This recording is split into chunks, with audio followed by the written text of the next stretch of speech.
dust is lying.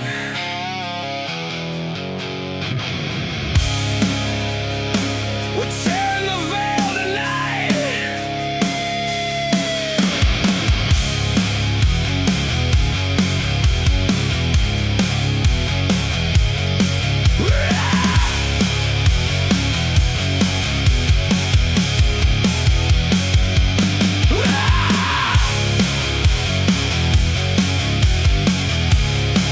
Red planners screaming under NASA's paint.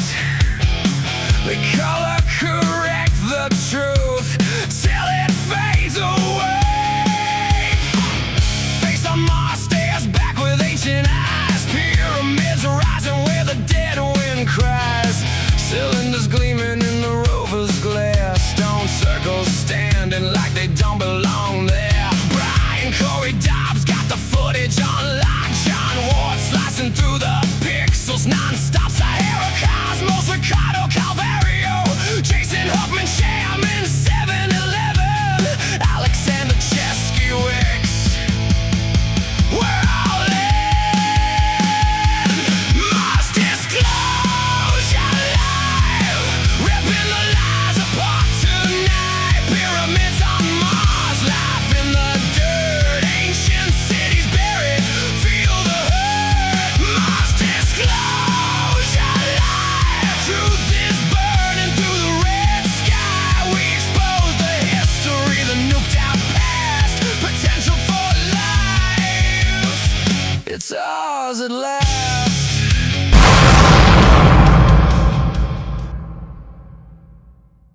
Sponsored by Spores MD for your personal mind-body wellness journey.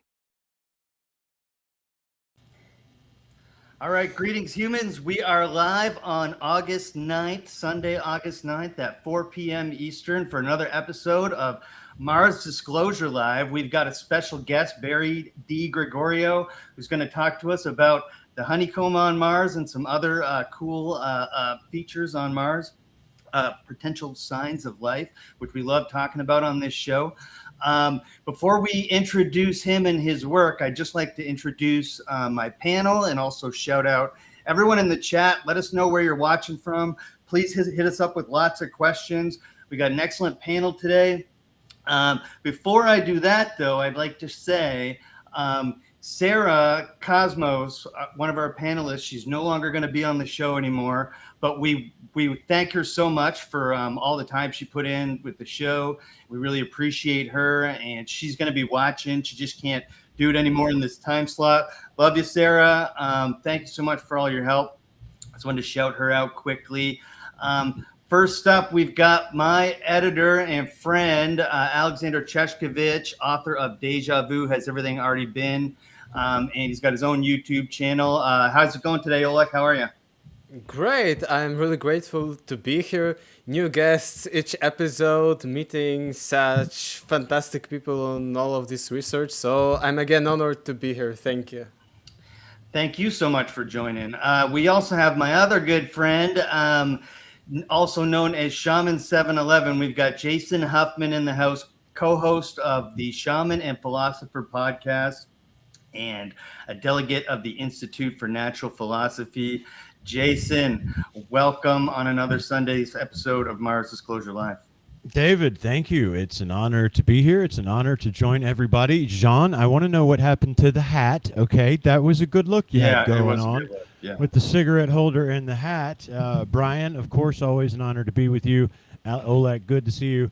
And Mr. De Gregorio, your specialty is outside of my normal wheelhouse, which happens a lot here on this particular panel. But I'm honored, as always, to meet a fellow independent researcher and to learn from you today. Back to you, Dave. Thanks, buddy. We're glad you're here. We're also excited to have the legendary John Ward, independent Mars researcher and graphic designer.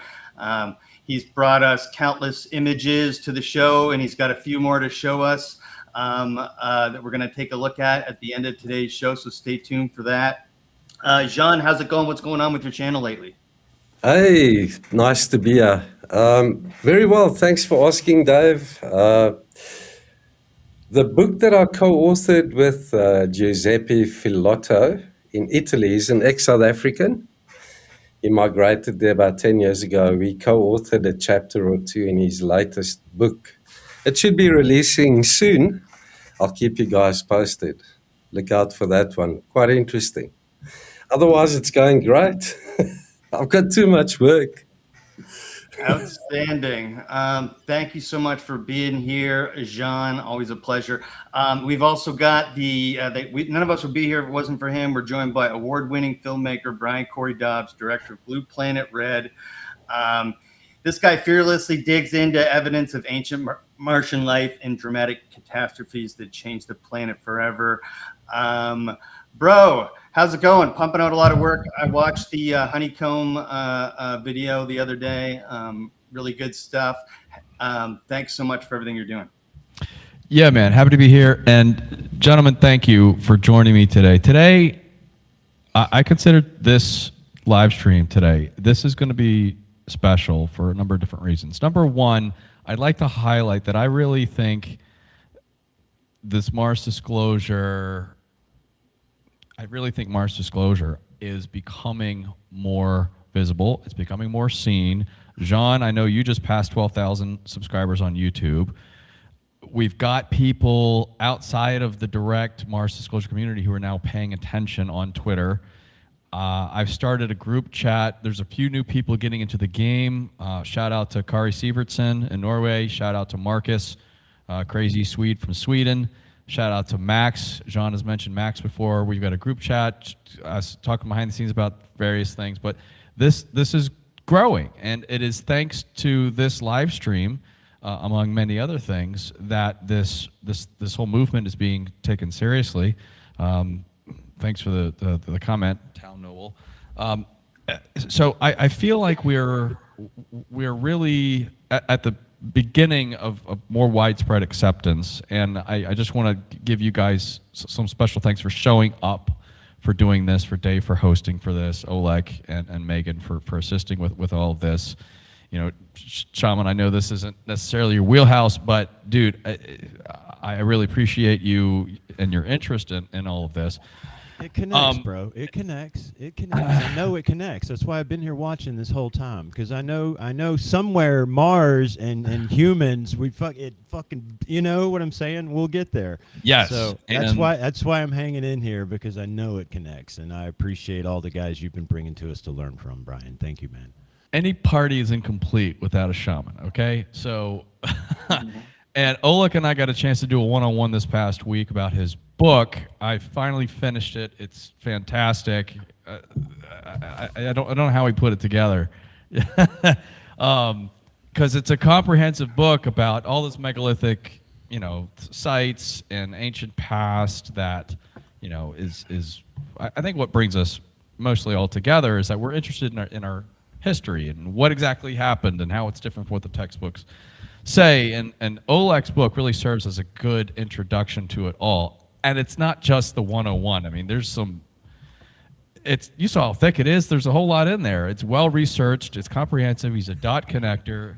So Oleg, congratulations on the book. As I understand it, you've got more work in the pipeline in that respect, more books in the making and things of that nature. Really professional job. Really happy that you can be part of this. Anyway, I won't belabor the point.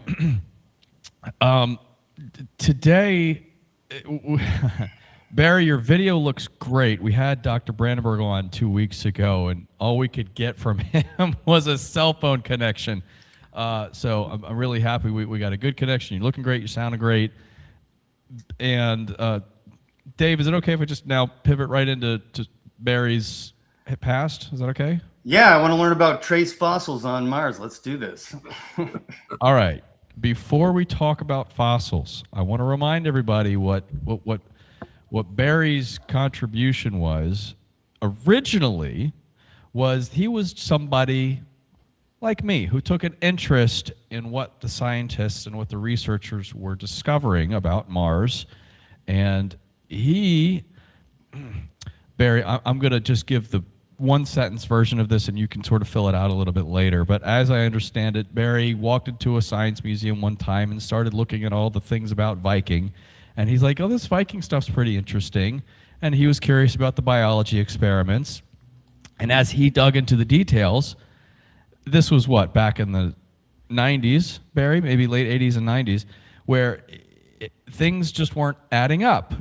They discovered life, but they say they didn't. So long story short, Barry started investigating things for himself.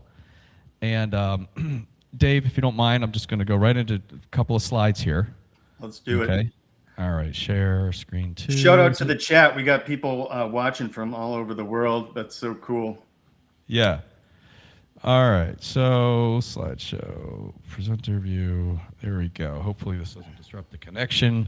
Everything still looks good. Okay, so long story short, Barry had an extreme interest in the 1976 Viking mission, specifically the biology experiments. And as we all know, we've been talking about this thing called the labeled release experiment designed by the gentleman you see here, Dr. Gil Levin. Of course, Dr. Patricia Ann Stratt was somebody that Gil hired to help adapt. Just want to give a shout out to Dr. Stratt.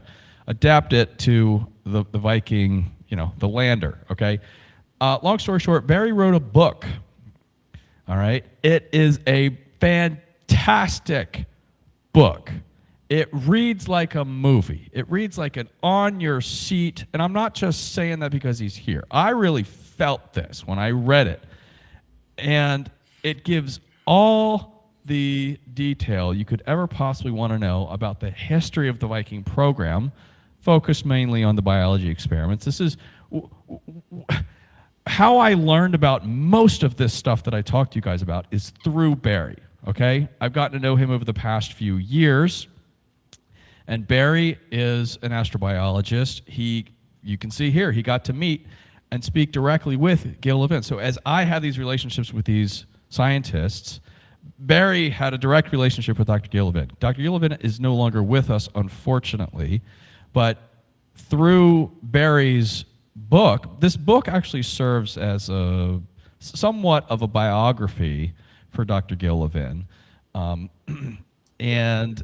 it also talks about all the biology experiments. And in his book was when Dr. Gil Levin, for the first time ever, put his foot down and said, yes, God damn it, my biology experiment found life, and you can't tell me otherwise.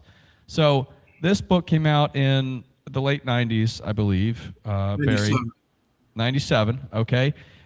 And it is a thrilling read, let me tell you, all right? So anyway, Barry got into this so long ago. He's still working on this stuff. He is one of the OGs, so to speak, of Mars Disclosure, whether he knows it or not, all right? And his work did not stop with this book. And what Barry, not only is Barry in his past has been a journalist for various things. He's covered rock bands and got to meet, all sorts of famous people.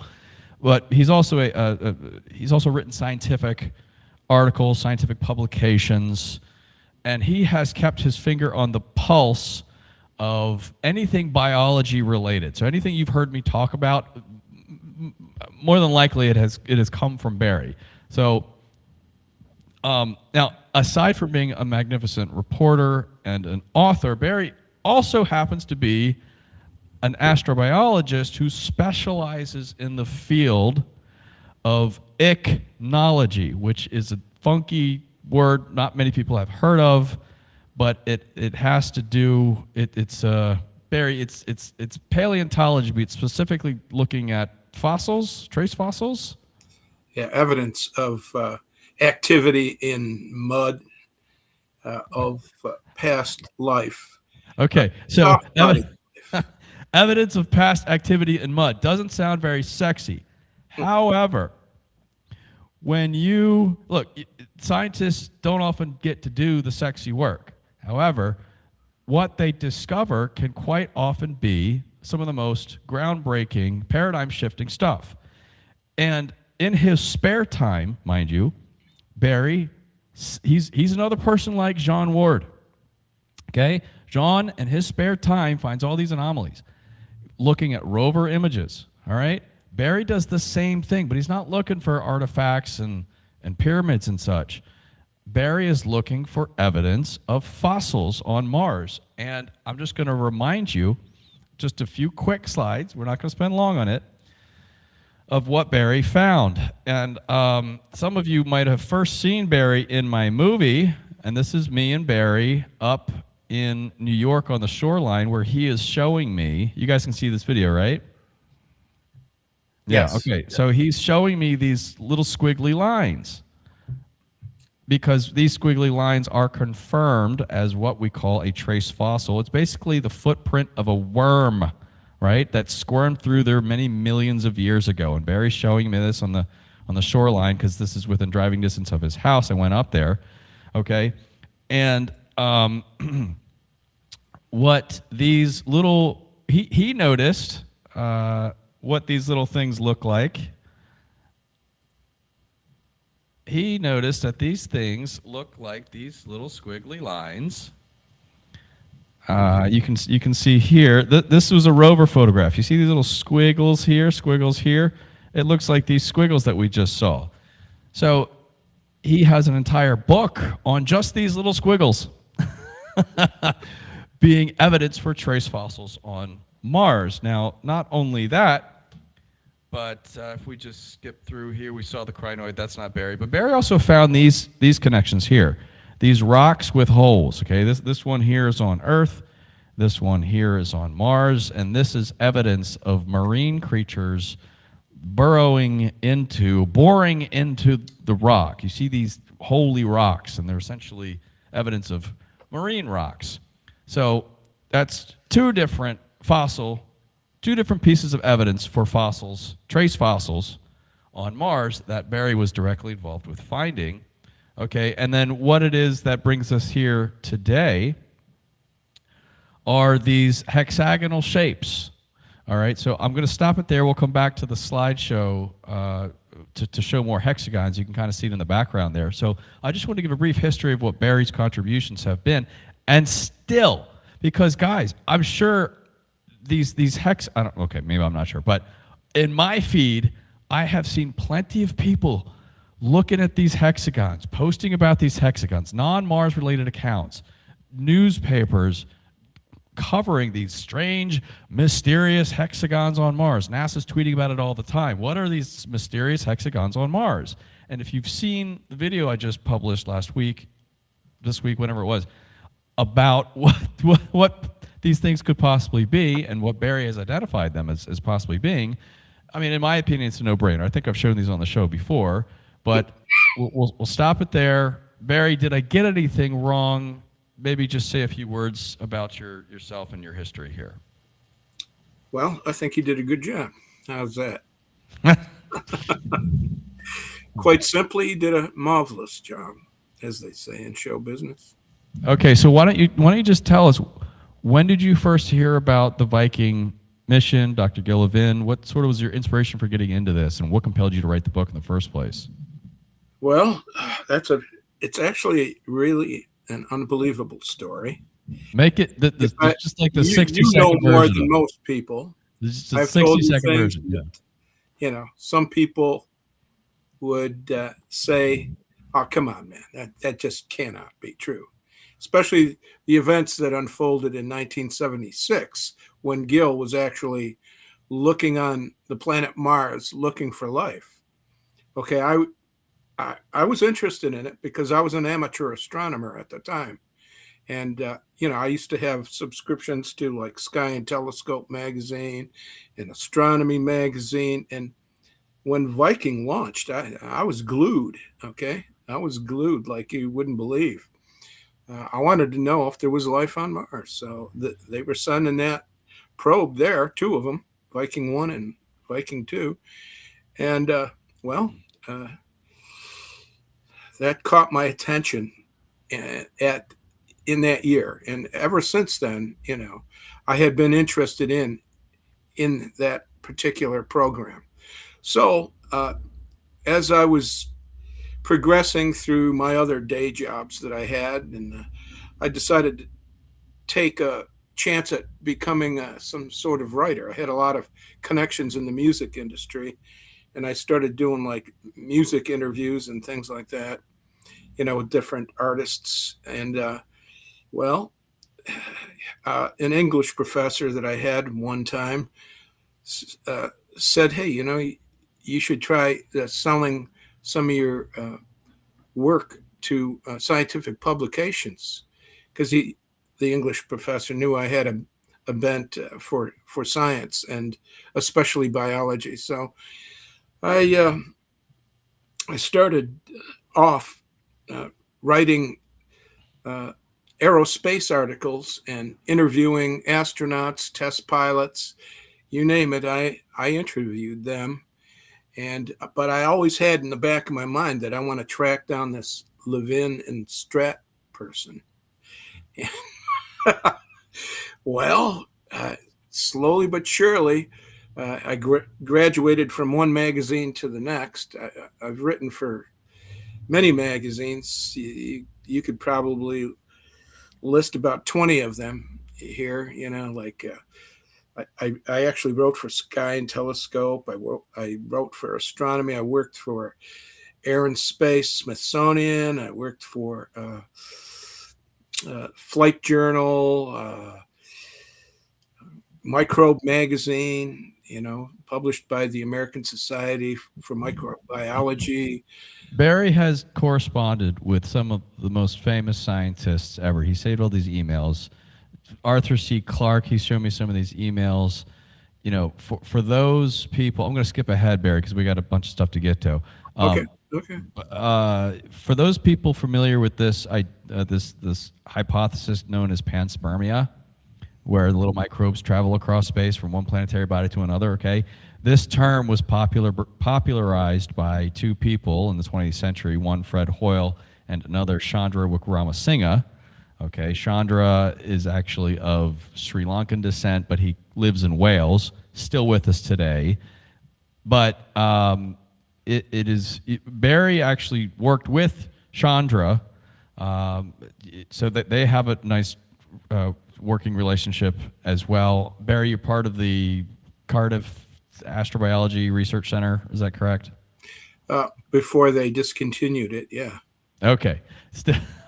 So Barry has got some serious scientific credentials, but many people just don't know him. He's not online, but he's been working this entire time behind the scenes, and he's intersected with quite a number of influential people in the scientific community.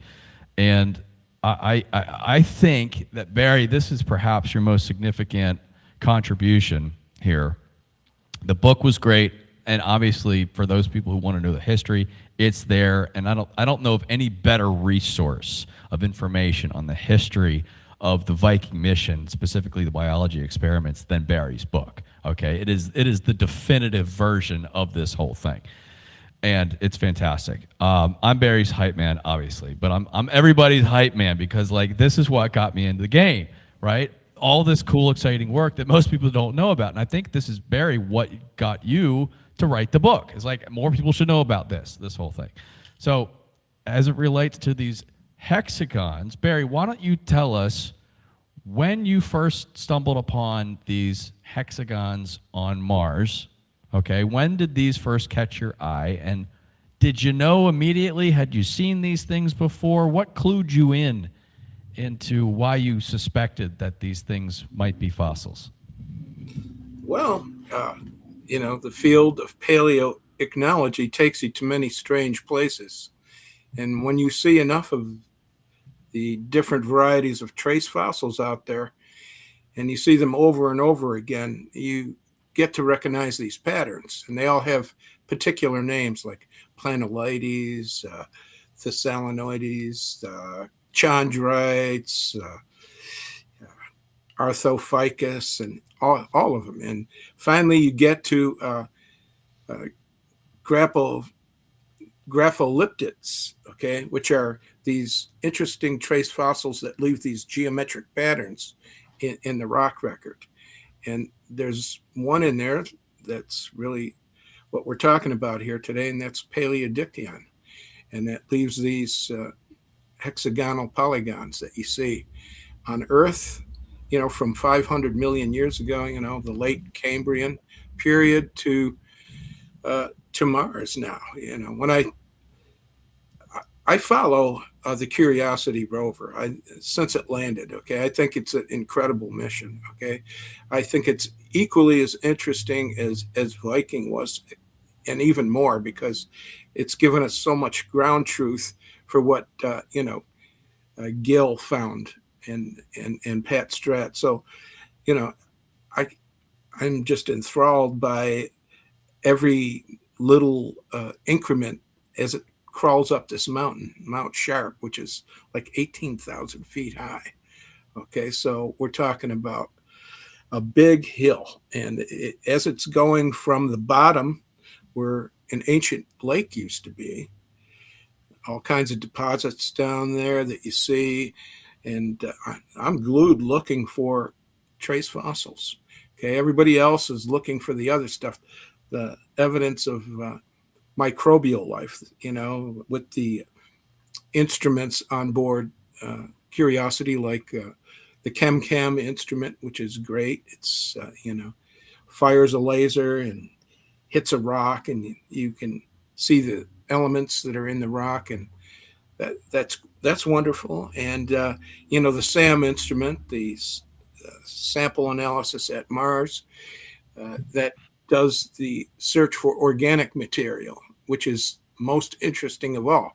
And when Curiosity started finding, complex organic molecules, that immediately told me that Gil Levin and his co-experimenter, Patricia Ann Stratt, definitely found life on Mars. And I thought to myself, why isn't NASA telling the world this right now? Because the only reason that Gil's experiment wasn't accepted by the Viking team was because of this idea that there were no organic molecules on Mars, that there was some mysterious oxidant that was raining down on Mars. They thought at one point that it was hydrogen peroxide molecules forming in the atmosphere of Mars that would form this mist, and it would gently go down to the surface and eat all the organics up. And that's what hydrogen peroxide does. If you put it on a finger where you have you cut yourself, you see it bubbling up, it's killing all the organic stuff.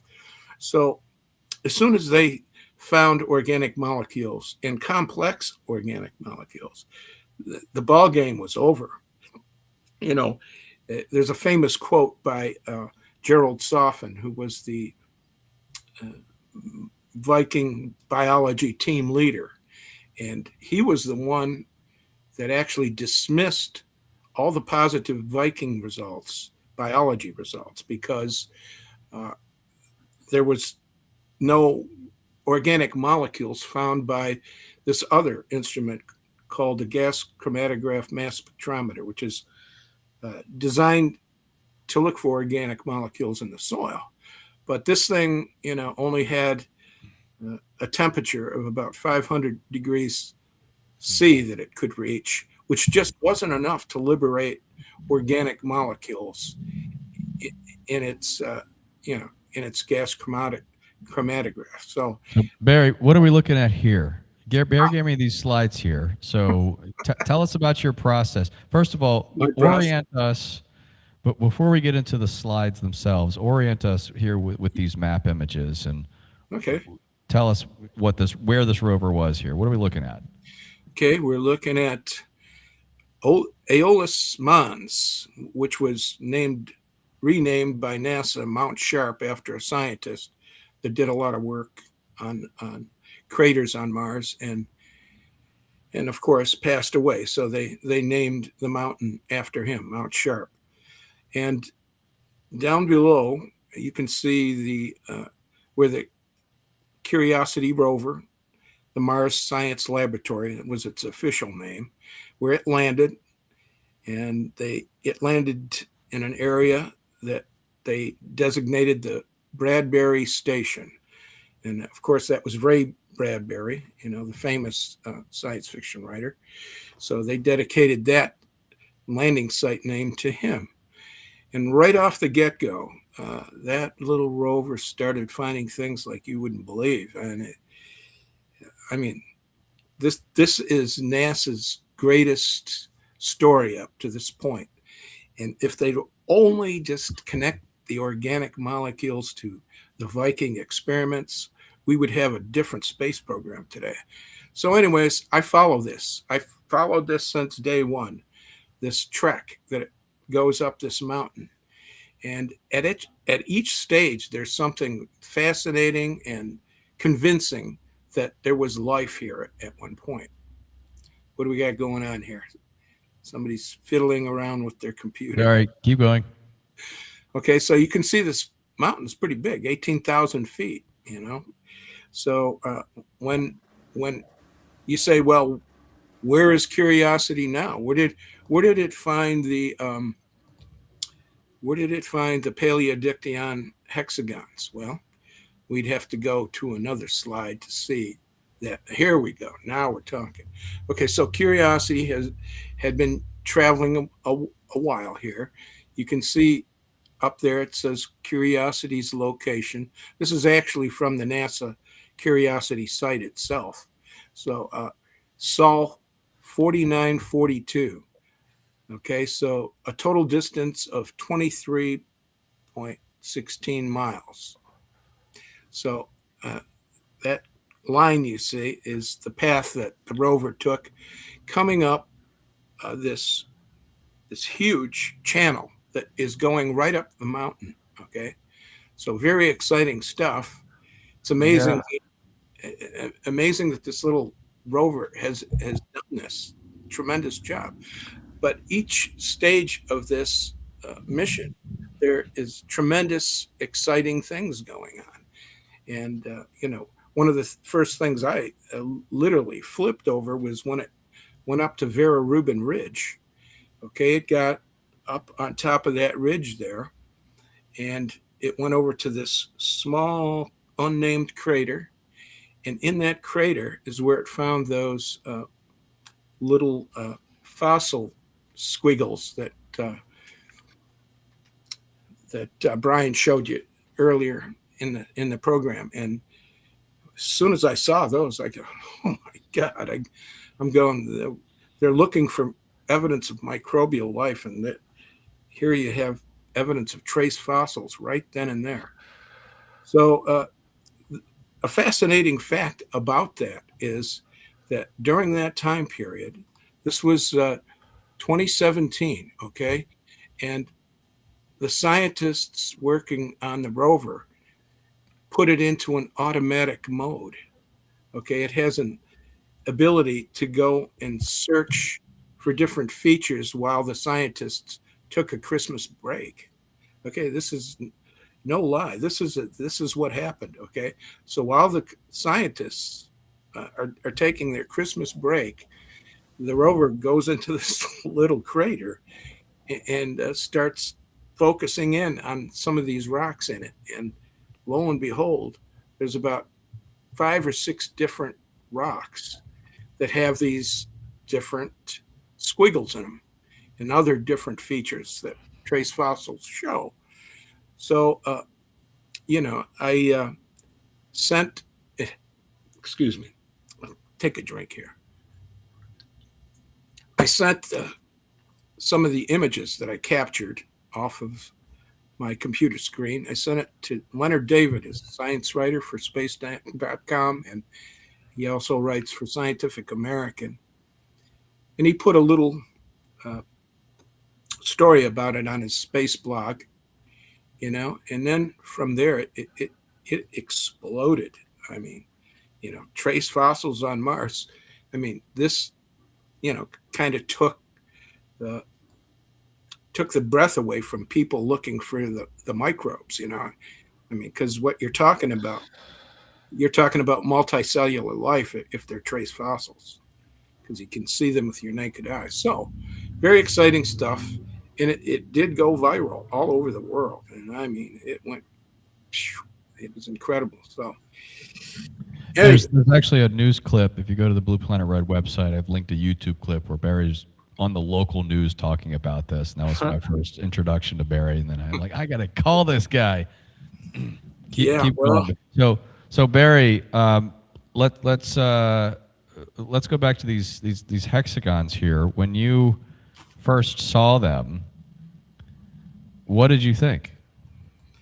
Well, it just fell into place because after the area on Vera Rubin Ridge, the rover was moving up the Getty's Valley's channel, and as it was moving up the channel, the first thing that it came across were those rocks with the holes in them that looked like they had been bored by pittocks. I don't know if you've ever seen pittock borings. It's like a bivalve, like a clam that looks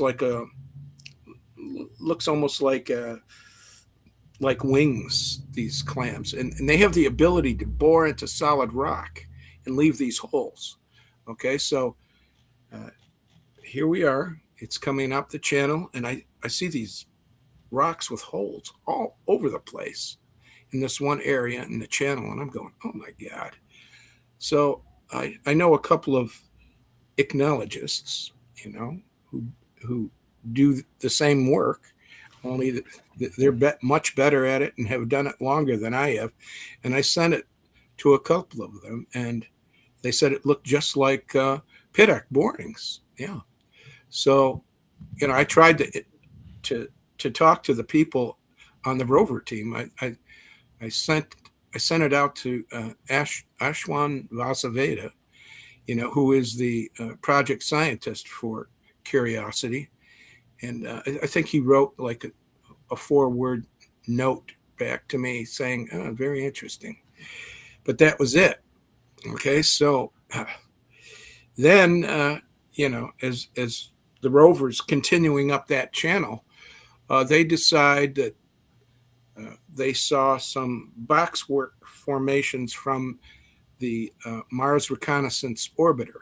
Okay, this orbiter, it has been circling Mars and taking these highly detailed pictures from orbit, and it saw these features down on the surface of Mount Sharp that looked like it was like spider webs, as NASA said. So they wanted to send the rover there to see what that's all about, why all these different geometric shapes.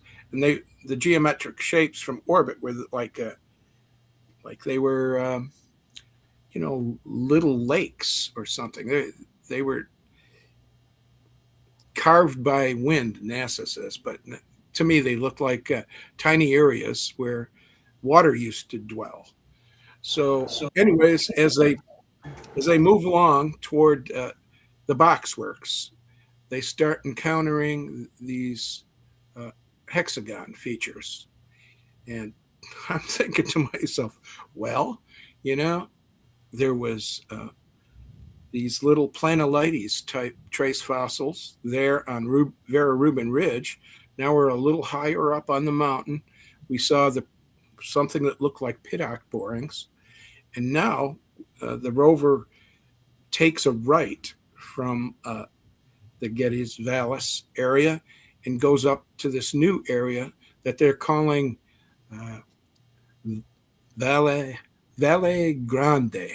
Okay, and it hasn't been named on a map yet, but that's where they started blowing their minds, seeing all these hexagons. And well, there were so many of them that it overwhelmed, it blew their minds, basically. I mean, there are millions of them all over the place. But the thing that really drew my attention to them specifically is that beneath those hexagons were structures that looked like stromatolites. Okay, I don't know if all you guys are familiar with stromatolites, but stromatolite is like one of the earliest life forms that was on the Earth, and it was they're made by like cyanobacteria that build up these fossil-like features over time, they're always constantly reaching for the light.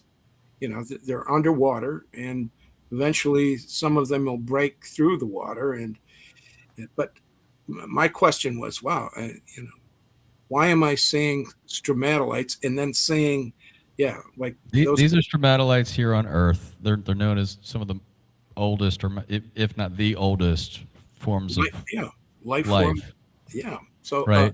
You see them in shallow water, right? Why am I seeing Paleodictyon hexagons on top of stromatolites? So I start writing to people.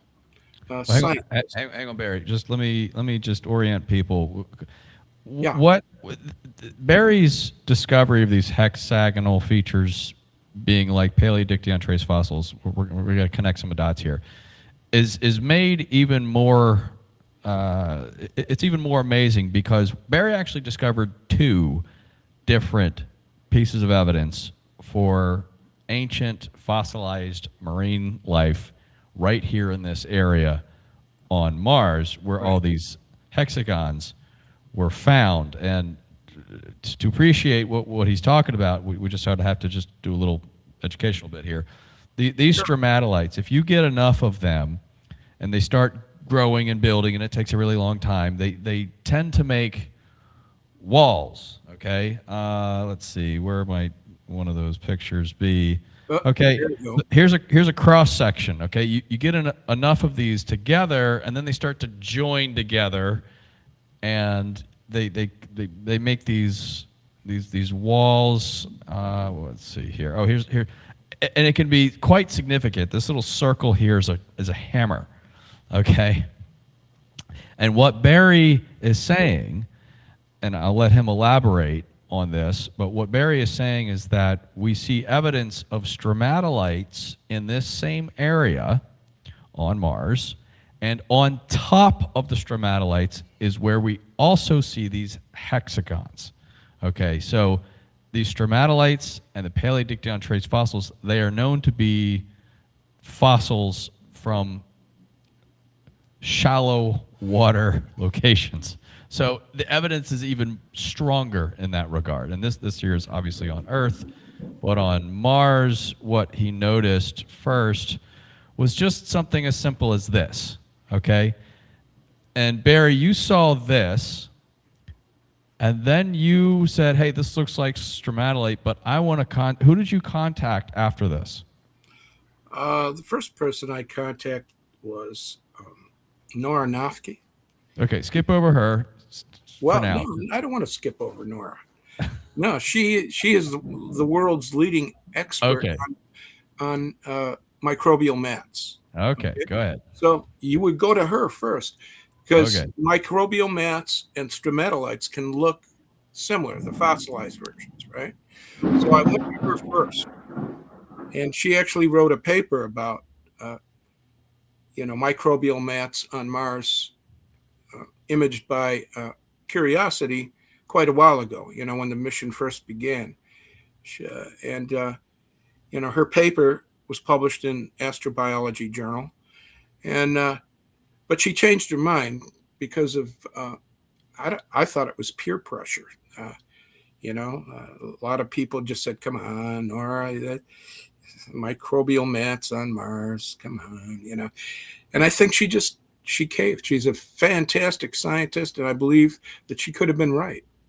There's a scientist, Nora Nofke, okay, and she wrote a paper about fossilized microbial mats on Mars, and what she's basically saying is that was there evidence she thought that there was microbial mats on Mars? Yeah. Is that what she had photographic evidence. Okay, and microbial mats are what build up the layers of stromatolites. No. Microbial mats and stromatolites share layers, but they're built from different types of microorganisms. Okay.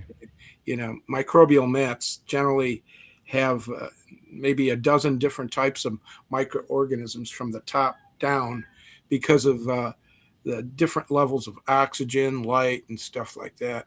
Whereas stromatolites are mainly produced by cyanobacteria creating these layers. So well, they're related for sure, but Okay. she Go ahead. ruled it Go ahead. out eventually. She said, no, I guess I was wrong. She published a paper, but you're saying she sort of backtracked because of peer pressure. That's what I think. Yeah, I might be wrong, but she's convinced that. This is what happened with Dr. Carol Stoker and the chlorophyll evidence. She published on that. She got peer pressure, and then she backed off of that too. Yeah, similar things happen like that a lot. Right. Okay. Sorry. Keep going. Okay. So here's the thing. Okay. Now with Paleodictyon, okay, it's a rare fossil to see today, even though it still exists today. But back then, 500 million years ago, what was the state of things on Earth? Okay, I never saw a Paleodictyon net on top of a microbial mat before. Okay, so I'm thinking to myself, wow, this is really different. How do I put this together, this type of information? Because here you have a microbial mat or a stromatolite, and which are evidence of microbial life. And then you have the Paleodictyon net over the top of these stromatolites or microbial mats, which is evidence of multicellular life. So you see what I'm saying? You have microbial on the bottom, and then you have a net on the top. And the connection is that, of course, scientists think that the net that Paleodictyon creates is for farming purposes, to feed off of microbial life.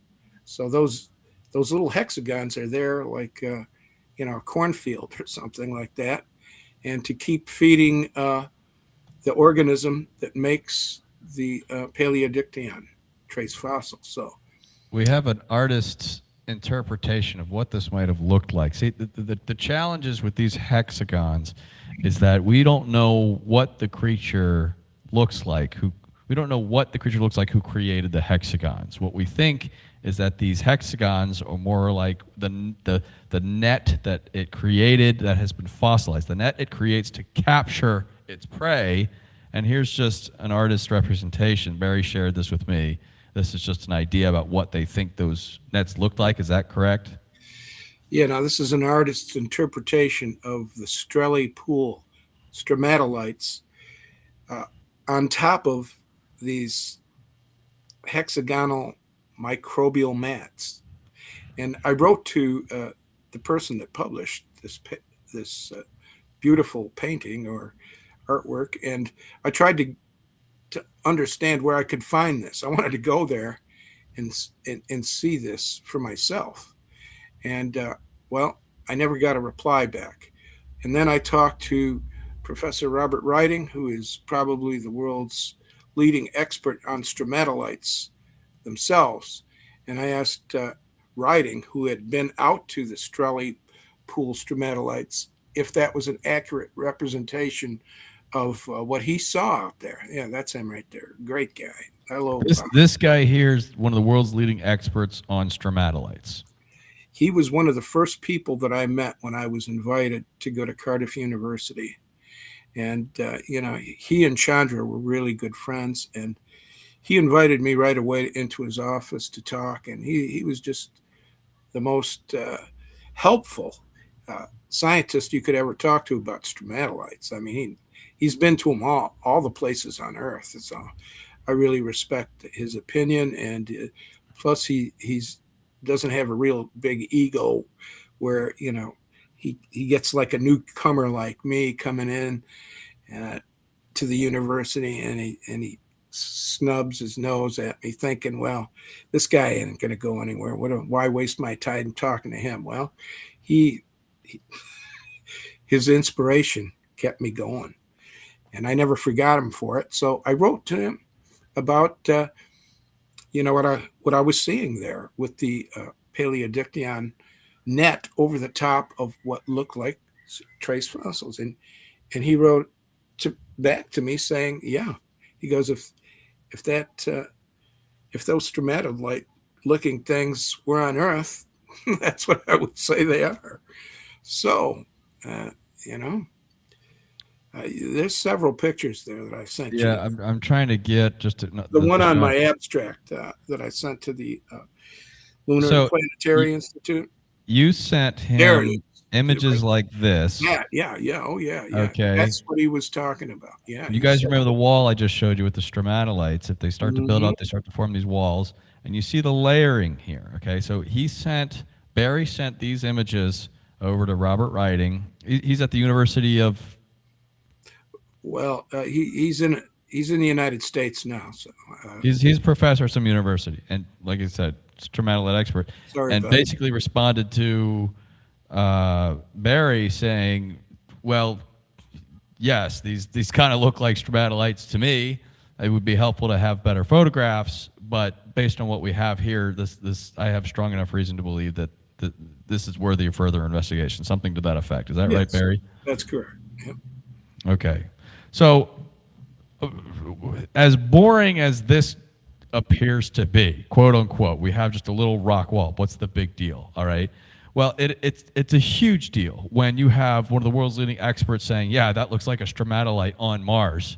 And oh, by the way, these little hexagonal patterns on top of it indicating yet another marine animal was present in this area. This is huge. I don't think, and Barry has got the scoop here. Barry, when did you first spot these images?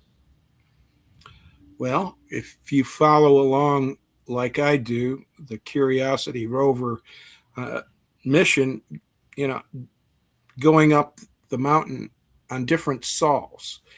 Basically a day on Mars is called a sol.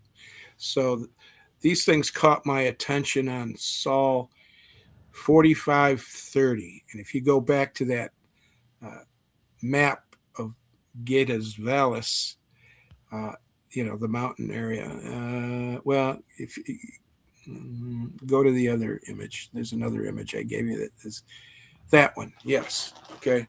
So you can see where the rover went up Getas Vallis. And I suppose if I try to put my finger on the area, you guys won't see it, right? Here, am I close? You see the arrow? No, come a little more this way. That's up hilarious. Or down? Right here. Barry, up or down? I can't see where your finger is. Oh, down. Down to your right. Follow the track of the rover. Yeah, it's on it. Okay, well, go more to the right. To the or right. To the left. To the left. Yeah, okay. Keep going. Keep her going. Keep her going. All right. There. Is this where it is today? No. No. You passed the area. Where did the rover land? Where did the rover land? Where the blue thing is? Way beyond that white line that you see down at the Up north. It landed up north, Brian. Okay. And it traveled south. Okay, got it. Okay, so okay, thank you. Keep going a little bit. Keep right about there. Stop. Go back just a titch. Right, right there is probably where Sol 4530 was, and that's where I first saw these. Okay, so in human years, was this earlier this year? Was this last year? When did you first notice this? This was in May of this year. May of this year. Okay. When did but you see Barry did the right thing as a scientist is he published. He got an abstract published on this. Right. At the Lunar and Planetary Conference. What was it, Barry? Lunar and Planetary Science Conference. Yeah, of this year. When was that published? This year. What month? Well, I don't know. One of those months. Okay, Barry first came across this earlier this year. Oh, yeah, it was published in March, actually. So. Okay, we got it published in March. So you must have found this when? Yeah, before that. Yeah. Okay, but not just half a year ago, let's say. So yeah, anyway, all right.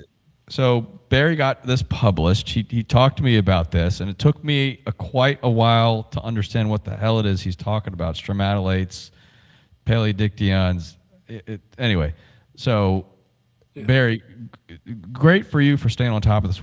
This is the problem. NASA should be doing this. Uh-oh, am I still there? I'm back. Hello, Dave. Oh, Dave popped in. Okay. This is the stuff that NASA should be doing, but they're not. And here we have a scientist with all he's got excellent credentials. He's been publishing before. Barry, you've emailed directly with NASA representatives. Sure. And they keep posting about how they think this is such a mystery. And here we have it all laid out for them. Okay? Yet they still don't want to take any of this seriously. And we're not even talking about UFOs. We're talking about boring marine fossils, relatively speaking. I know. I'm just saying relatively speaking. Boring. It's a stupid word to use. I'm just saying that it's not the sensational stuff. It is quite. Oh, yes, it is. I debate with you. All right, fine. All I'm saying is you're not claiming that there's little green men flying around on flying saucers on Mars. You're saying very simply that there's evidence for ancient marine life located right here, NASA. I've already consulted with the world's leading expert on this. Why aren't you listening to me? Well, the coup de grace, as they say, is going to be when they do the analysis that they did with the last. I have to actually read the name of the chemical here that they're using. There was 2 cups of this outstanding wet chemistry experiment, abbreviated as the TMAH reagent cup. Okay, they used the last one at this site in Valle Grande. They drilled into a rock and they used this wet chemistry on a rock called Nevado Sajama. And I'm waiting for the results to come out from this, but this is what they say. Let me read this to you. It says, Barry, you're saying that they're performing another experiment to see what the chemical composition is of this stuff? Yes. Okay, yeah, we're waiting for those results. Yeah, here's what it says. Specific public release dates for the second tetramethyl ammonium hydroxide wet chemistry experiment from Nevado Sajama 2 drill site are not yet available. NASA mission reports state that these complex secondary analyses are currently being written up by the science team for a future peer-reviewed publication. Now, I've written to a couple of the people that took that sample, and I want to know if they found additional organic molecules that lead to the conclusion that there is multicellular life all over the place in that area. So it's going to be a big deal if they release it. If they release it. Right. So Barry's a true scientist here. He's staying on top of this. He's waiting. He's enduring this excruciating time for them to run this additional test to see what this chemical composition is, just so it can either confirm or support whatever it is that he's saying here. And it just seems so obvious. Look, I'm just saying. I'm cutting to the chase here. It just seems so obvious that if you have all of this evidence and these things, and when you put them side by side, they're similar not only in shape but in size. Okay, and you might have people. There's another gentleman, Dr. Ruff, I think, another scientist out there who did a whole video on these hexagons, and he compared them to the Death Valley. Goodness, where is it? Sorry, let me just get through here. He compared it to the Death Valley cracks. The heck is it? This guy, Dr. Stephen Ruff out of Arizona State University, he has a YouTube channel, and he made a video on these hexagons. And this is the video. He's like, hey, look at these hexagons. And he compares it to these Death Valley cracks. No. And these are ridges. Yeah. No. And these cracks are obviously not, they're irregular, first of all. They're cracks. They're not the same size. And that's the best they got. Yeah, those are really big, by the way. If you've ever been to Death Valley, like some of those are like almost like a foot across. So meanwhile, Barry says, no, not the same thing. By the way, they're not cracks. They're ridges. They're straight polygonal, hexagonal ridges, the same size. So we're talking centimeters across here. And it just seems so obvious to me. This seems so obvious, which is why Barry, when I say boring, I mean that. I don't mean that directly. This is obviously very exciting. It's why I asked you to come on the show today. I'm all hyped up about this because we're talking about fossils on Mars. And that, in some circles, is a very controversial issue. But I think it's just so obvious, and we need to be spending a whole lot more time talking about this and giving you all the credit for it. Well, if you found evidence of multicellular life on two planets in the same solar system, guess what that means? Means we're not so special. It means that there's life all over the damn universe. Okay. Right. Everywhere that we will look, we're going to find it. You know, when I was an amateur astronomer, way back when, I'm 73 now. So, when I was a kid, 10 years old, the farthest planet that we knew about was Pluto. Now it's not even a planet anymore. It's a dwarf planet, not even part of the planets in the solar system. So, to find out that all these years later that we've found like over 6,000 extra,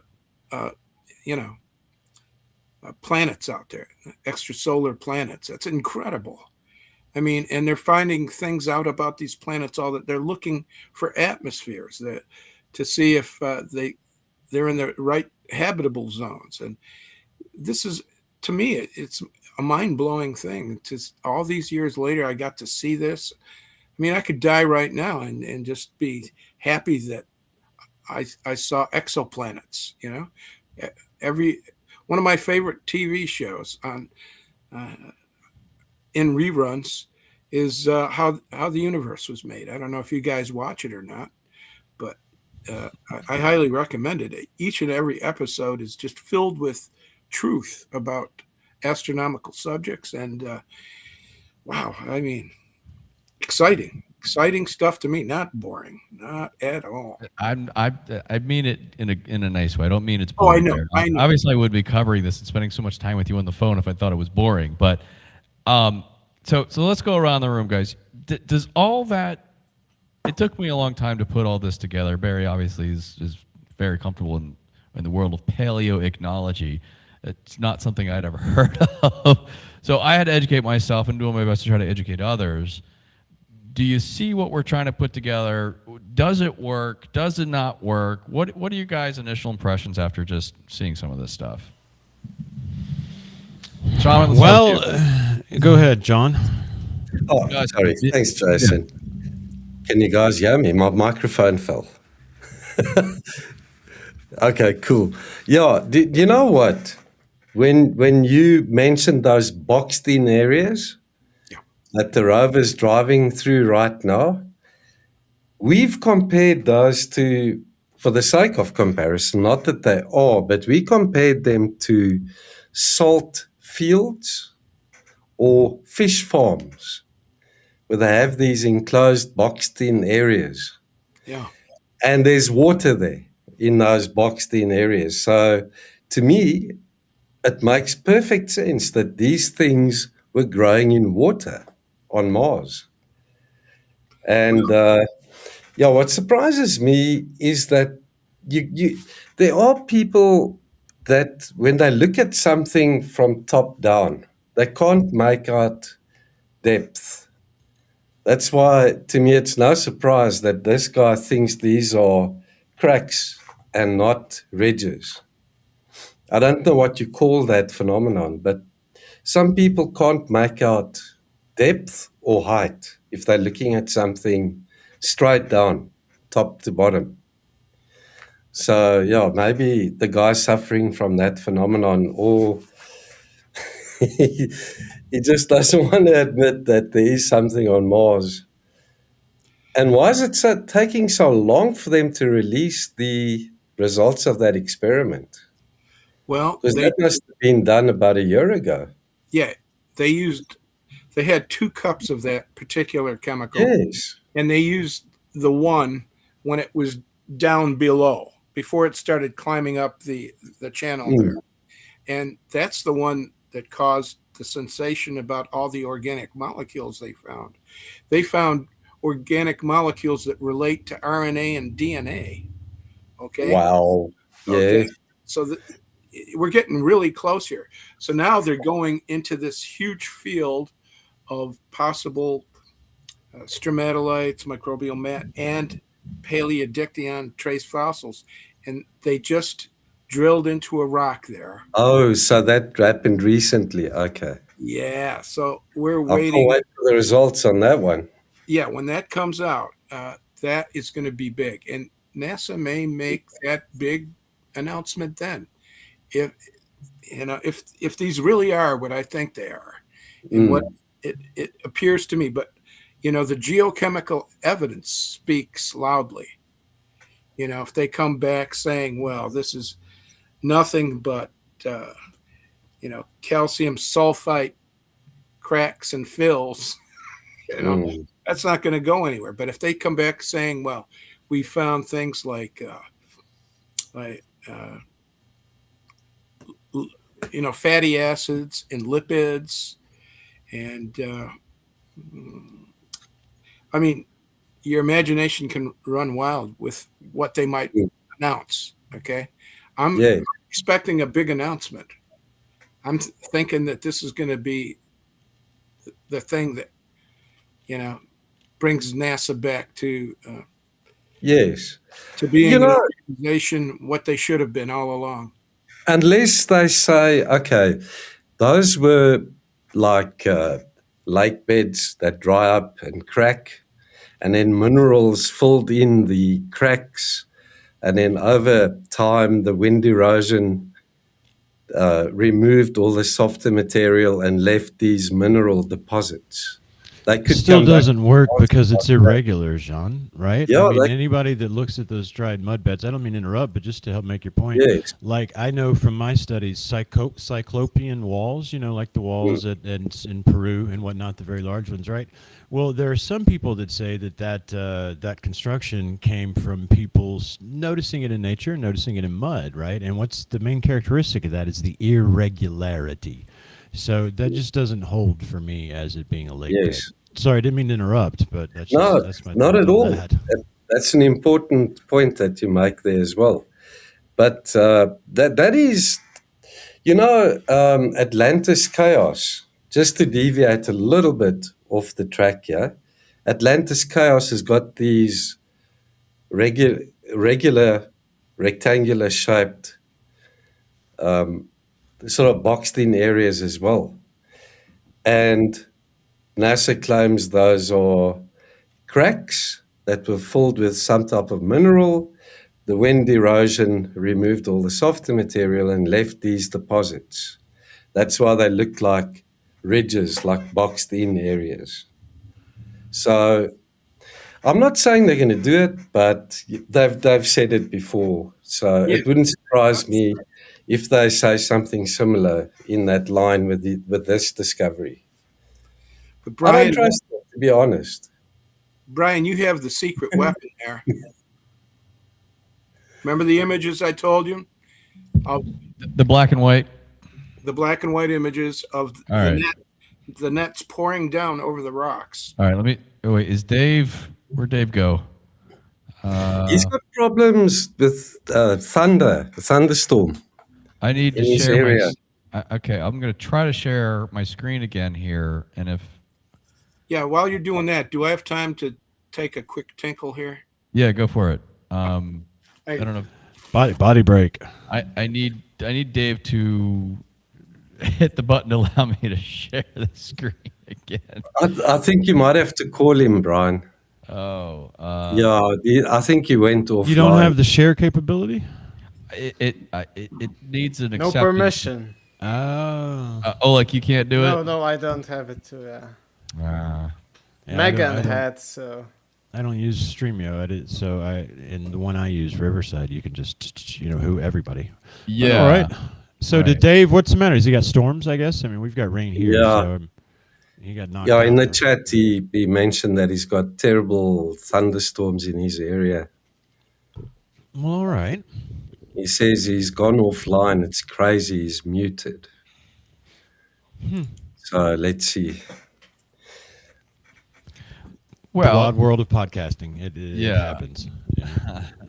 I had the same thing happen yesterday in a show. Ricardo, who was hosting, he got knocked out, and so the guest and I were just there, like, we can't really end this thing, but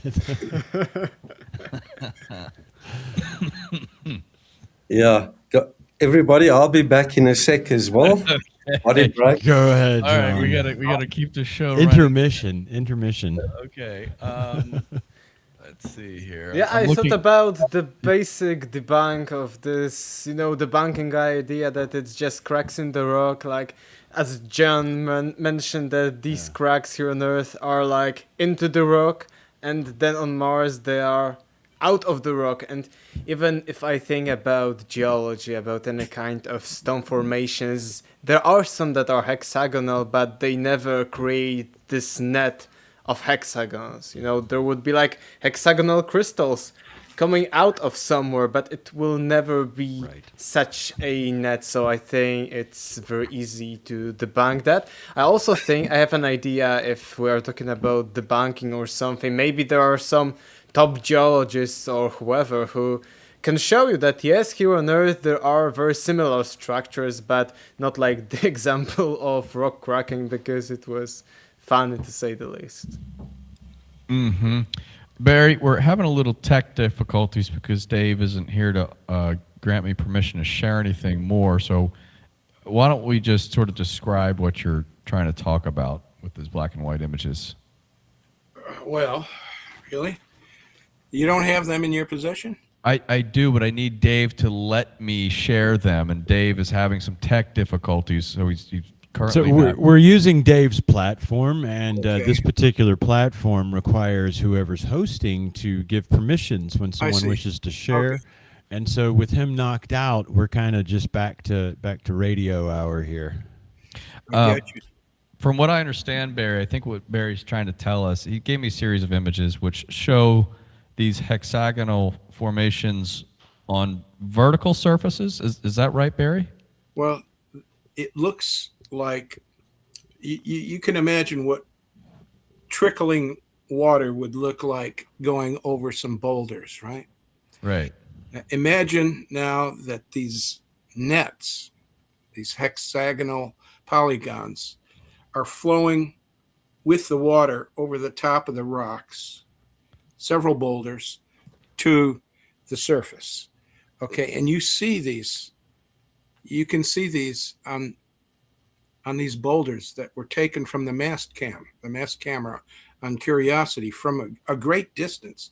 It looked toward like the channel walls, and it saw the lower part of the channel wall where you could see these boulders stacked up, and you could see all these nets following the pattern of the boulders going in the different fold areas and going over the next boulder. And it is absolute proof that these things are not formed by different periods of wet and dry. There's no way that that would make that. So let's examine. I agree. Yeah. NASA's explanation for these are that these hexagonal shapes were formed over cycles of wet and dry seasons. Mud forming and then water coming in, mud forming, and then it drying out. Water is. Are we talking billions of years ago before it lost its water? Is that what they're saying? Yeah, of course. Okay, but you're saying because we see them on not just horizontal surfaces, but sort of on all the surfaces of where the water was flowing over, like a mini waterfall or something, right? We're seeing that on the contours of the rock, not just on horizontal, but on vertical surfaces, going down like this, sort of going down like this, that wet dry cycles can't form hexagons so perfectly on surfaces like that with wet dry cycles. And you can see that as the net features were going over the rocks, they were drying out and kind of getting stretched out in some places. It looks like they were distorted, but you just can't explain it as just wind and water splashing up against boulders. No. Right. Now, one look at that, and I think the ball game's over, even without the geochemical evidence. I mean, that is such a strong thing for a geomorphologist to try to explain. Your friend, who was the gentleman with Death Valley? Oh, Ruff? Ruff, yeah. Did you show Ruff those? My friend. No. I should probably email him. Yeah, ask him what his explanation is for that. Do you see the Death Valley polygons going up the side of the mountain? See what he says. Yeah, he definitely needs to respond to that. Tell you what, guys, I'm going to go give Dave a quick call and see if he can come back and join us. Did somebody, what was that? Oleg and Jason, maybe you could just share some more thoughts. As I said, Absolutely. I think we should Oleg. try to get some maybe top tier geologists to debunk your ideas that these are fossils. Maybe they have some great examples that in such formations can be created without any kind of microbes or any kind of living organisms, and then we may debate. But this debunk of this rough guy, I think it was very, very bad. Well, honestly, when I talked to Nora Nafke, Dr. Nora Nafke, the microbial mat expert, I showed her those images, and she plainly told me that she didn't see anything microbial there. Okay, so she would be the one to debunk me for sure, and that's why I wrote to her. I actually wanted her to debunk me if she could. I thought, well, if she could debunk me, I would just carry on and just forget about this whole thing. But then I wrote to Robert Riding, who is the world's leading expert on stromatolites and microbial mats too. And he said what he said to me, that if I saw them on Earth, this is what they would look like to me. Yeah. So, yin and yang. Mm-hmm. That's science, right? That's what. Yeah, but I thought of some example on Earth that is looking very similar, but a good example, not like these cracks on the desert that may be looking, well, this is natural example of non-microbial life that looks almost like 100% similar to that. And I think that Dr. Nora haven't, or maybe she provided to you such an example. Well, I'm open-minded. I'm ready to take a hit. If these aren't Paleodictyon trace fossils, well, I'm an astrobiologist. I have to present the biology side of the story. I mean, think of where I come from. I wrote that book with Dr. Levin, okay? And to me, he discovered life on Mars a long time ago. He and Pat Strett. So, everything that I've seen from his evidence, all the dissent and criticisms that I've heard, NASA and others say about his work, it just doesn't hold water after all this time, after 50 years. No. Mm-hmm. He is. I would say it's been very convincing. All right. There he is. Lightning strike, Dave. Yeah, budget times. It would sound like an explosion like 3 times. The power went out and stuff. I thought it was going to cut all this whole thing off because this is all running through my software, but it didn't. It kept going. So that's we're good, Dave. We got just a few more slides to share on my end, and then I'm going to switch it over to John. Okay, guys, I want to show you what Barry and I were just discussing. Okay, these last few black and white here, hexagons going over. So Barry, if you could just once again. Dave, we just got done talking about how NASA's explanation for these hexagons are that they are created by wet-dry cycles, mud forming and then cracking. But what Barry is saying is that due to the fact that we see them on these vertical surfaces of where water was suspected of trickling down almost like a mini waterfall going down these vertical surfaces, that blows that explanation out of the water. Is that right, Barry? Once again. That's right. Yes. Yep. Go ahead. Just say a few more words now that Dave's back for us. Well, go to the next slide. Next one. These all speak of that, but just think the mast cam, which is quite a distance away, is focusing on the walls of the channel as it goes up. And I noticed that these patterns on the rocks there only go up to a certain level. So in other words, they don't go all the way to the top of the channel, which is fairly high, So they start right about at this level and wash down to the bottom of the channel.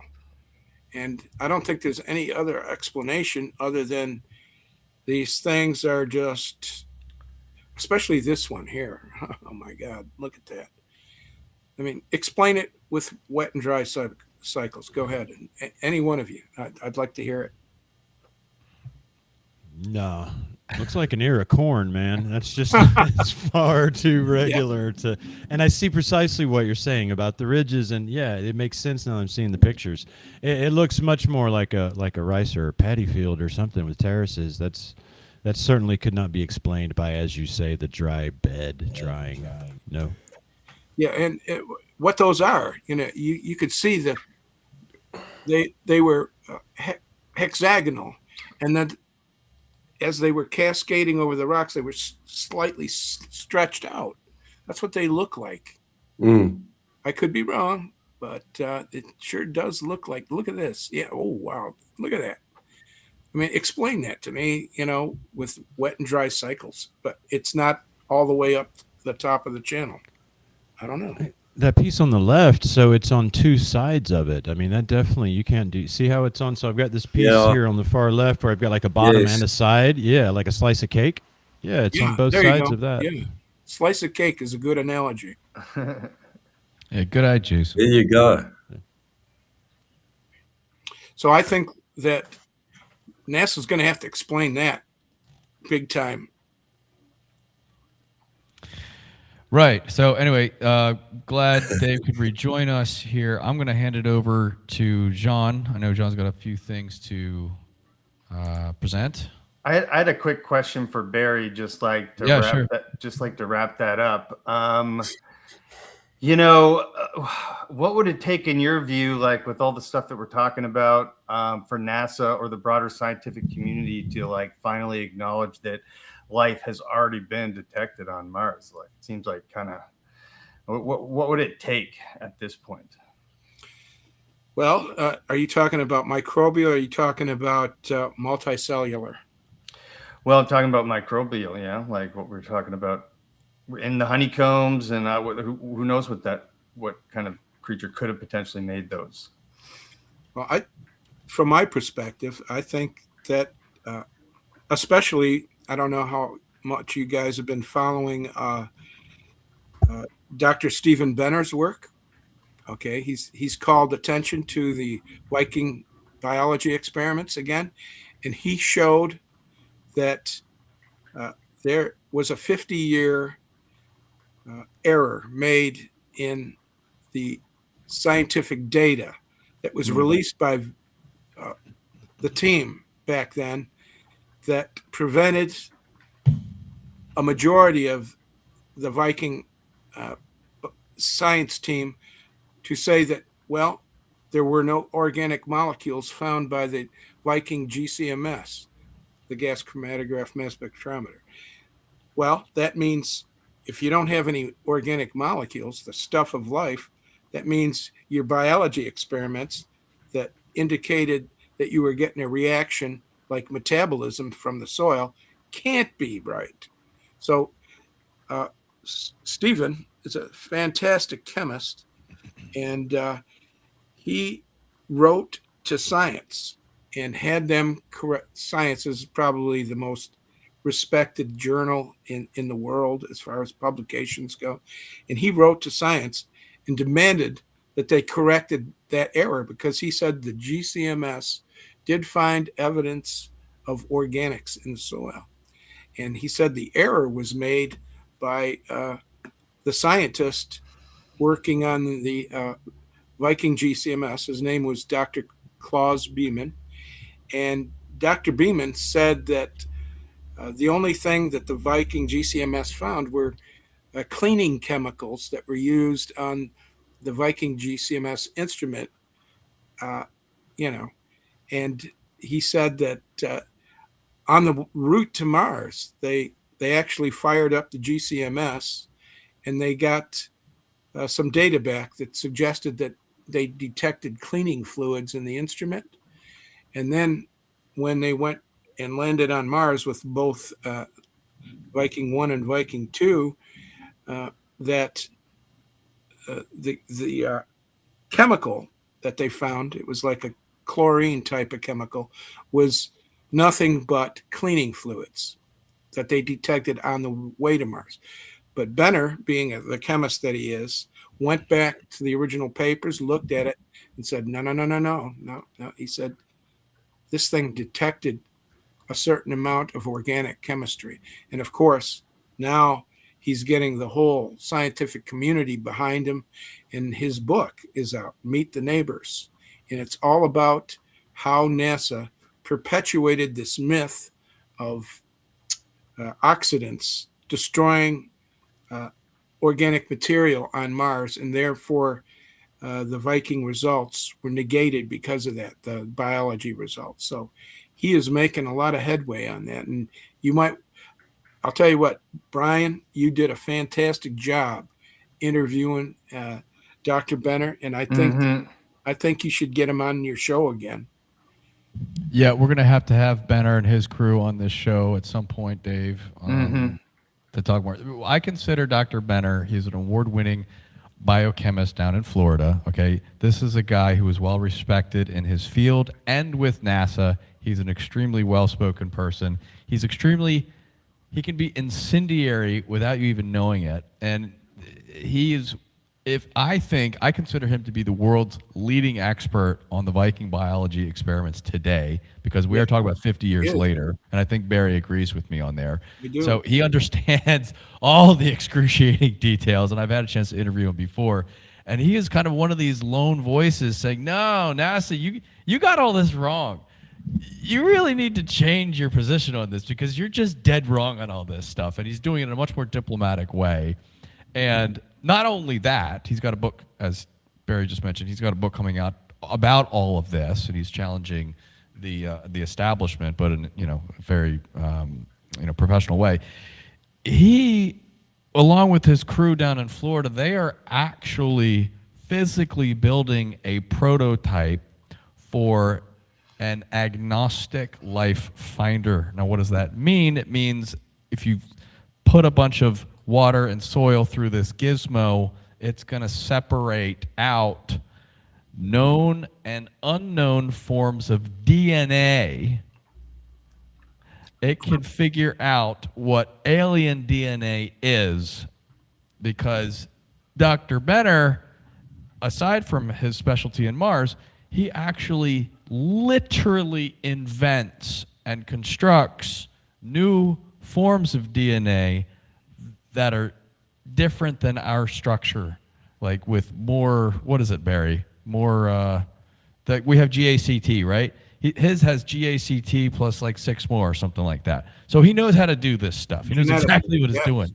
We know how to detect the life. You know, arguably we've already done it. But if we want to go back and confirm, his experiment would be the one to fly. And it's just a matter, we've got the way, we just need the willpower to do it. But anyway, so Dr. Benner, shout out. Anyways, I've been reading some comments down here from your viewers. And there's a person named Lee Steven. Came up with a good question. Do you think that sending our spacecraft to Mars is contaminating Martian life if it's there? And absolutely it is. Yeah. Boom. Mm-hmm. Yeah, there's no question about it. When you send anything from our planet to any planet out there, any planet's atmosphere, if it crashes or... But Barry, what makes the Viking mission so unique in this regard? Well, first of all, was the time. Okay, this was the time before landed spacecraft. Really, maybe the Russians had like Mars 3 and Mars 4 land there, crash land kind of thing. But it was a pristine planet up to that point regarding any contamination from Earth. So, I asked some people during the time period I was writing the book, Mars, the Living Planet. One of the people that I asked was Klaus Beeman himself, the gentleman that invented the Viking GCMS, because he knew a lot about contamination and things like this. And I said, Dr. Beeman, we've been sending, spacecraft to Mars. This is after my book was published. And what do you think the idea is of contaminating Mars on a global scale due to like dust storms and things like that, carrying hardy microorganisms that survive here on the Earth? And he gave me his estimate. He said about 100 years. About 100 years, he said the planet could be totally contaminated.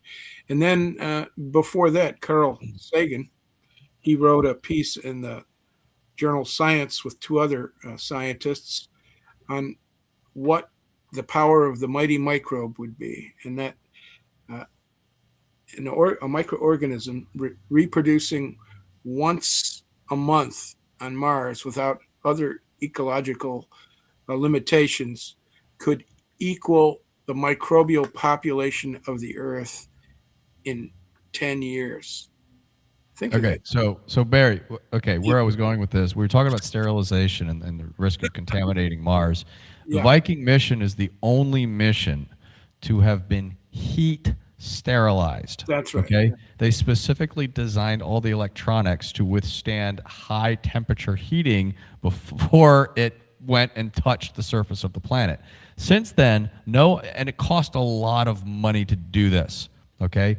But since then, no other mission that we've flown there that has touched Mars has had the benefit of heat sterilization. Okay, they might do general alcohol swabbing here and there, but before they send it, they're not equipping it to be heat sterilized. So the Viking mission is, in this regard, unique. That's right. Totally unique. That's why we can trust these results were essentially accurate and that they weren't the product of contamination because they heat sterilized the whole thing. You're right. That's it. Brian, there's an interesting bacteria or microbe that they found on the outside of the International Space Station. Right. Were those taken up there from Earth, or were those gathered while in orbit? Big debate about that. Yeah, because if they treated these landers with this heat radiation to sterilize it, couldn't they have been contaminated out in space? Yes. With these little bugs. Well, and then taking those down to the planet. However, panspermia, right? You're talking about panspermia? Yes, but remember, Jean, the Viking lander itself it didn't touch space. Okay. Oh yeah, it was in the back shell. It had to be enclosed in something. So when Yes. it scooped up soil, it's scooping it up off of.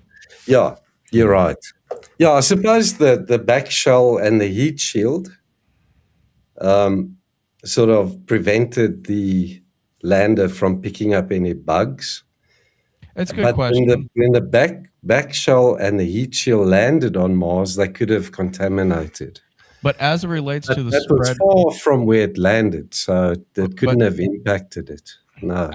as it relates to the spreading of bacteria across the surface, and then we should get to your presentation here real quick. But last thing, Sure, I'm sharing the screen. I'm showing a nice shot of the hexagonal features.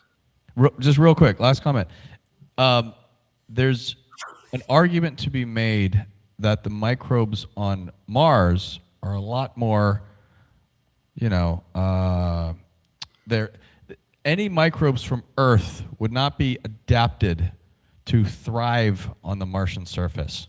Yeah, correct. So they're like, they get to Mars, they're like, this is no good for me. It's not a habitable environment even for them. But the microbes on Mars. So to say that Earth bacteria would have taken over Mars, I mean, Barry, am I wrong on this? Well, last year, 2025, they published a paper, the people that work in the NASA clean rooms, and they discovered 26 new species of extremophiles that had never been seen before, that we essentially had not known that they were on the spacecraft. So when we sent, the Phoenix lander to Mars, it was carrying these 26 species of super hardy Earth bugs that, they can survive in extreme environments. So, yeah. And well, we still see rock varnish on Mars, so something is obviously growing there. And that's the other significant contribution that Barry made, is that the rock varnish, that black coating on rocks that we talked about, okay, that also was discovered by Barry. All right. So Barry's been there. I'm sorry to interrupt here, but we gotta move on because we're running short on time, because Dave's got a hard stop in 20 minutes, and I want to make sure Jean gets enough time here. But like 30 tops. Yeah. Don't share my screen so long, please. I'm sharing whatever you shared. Okay, can you guys see the presentation? Yes. Mars fossils? Okay, yeah, cool. Yeah, because I'm showing a nice picture of those hexagons. Yeah, that's a beauty. I just want to say 26 extremophiles is crazy. That means we probably don't even know the half of it, of how many you can probably discover. And how many extremophiles would we be bringing back from Mars in a Mars sample return? Yeah. And let alone what will happen to people when they go to Mars. What diseases and viruses could they pick up? Bacteria. It's very dangerous. Yeah. Go ahead, John. What do you got for us here? Okay. For those that want to follow along, I've got the URLs listed for the official NASA sources of the photographs we'll be looking at. So the first one was taken by the Mars Hand Lens Imager way back in February of 2022.